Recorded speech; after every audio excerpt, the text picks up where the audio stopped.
কত কিছু চাইলাম, পাইলাম না, দিল না আল্লাহ। বলে না আপনার সব দোয়া কবুল, তবে কবুল হওয়ার 3টা সিস্টেম আছে। কয়টা? চান্দুল্লার ভাইয়েরা মনে থাকবে কয়টা?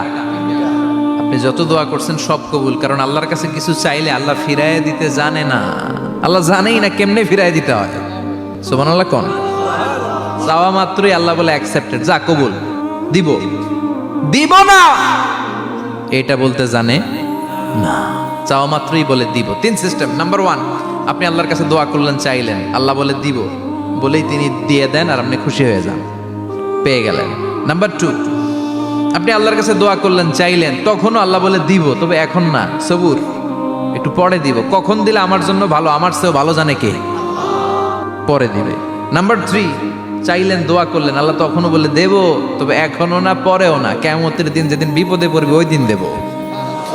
যেদিন তোর বাবা তোরে চিনবে না, তোর মা তোরে চিনবে না, বন্ধু বন্ধুরে চিনবে না, পীর সাহেব মুরিদরে চিনবে না, মুরিদ পীর সাহেবরে চিনবে না, ইমাম সাহেব মুসল্লিরে চিনবে না, মুসল্লি ইমাম সাহেবরে চিনবে না, কেউ কাউরে চিনবে না। ওই কঠিন দিনে তোরে আমি বাঁচাইয়া দেব। তাই দোয়া যা করছেন ছোটবেলা থেকে আজকে পর্যন্ত, লস হয়েছে না লাভ? লস না লাভ? এজন্য বেশি বেশি দোয়া করার দরকার আছে না নাই?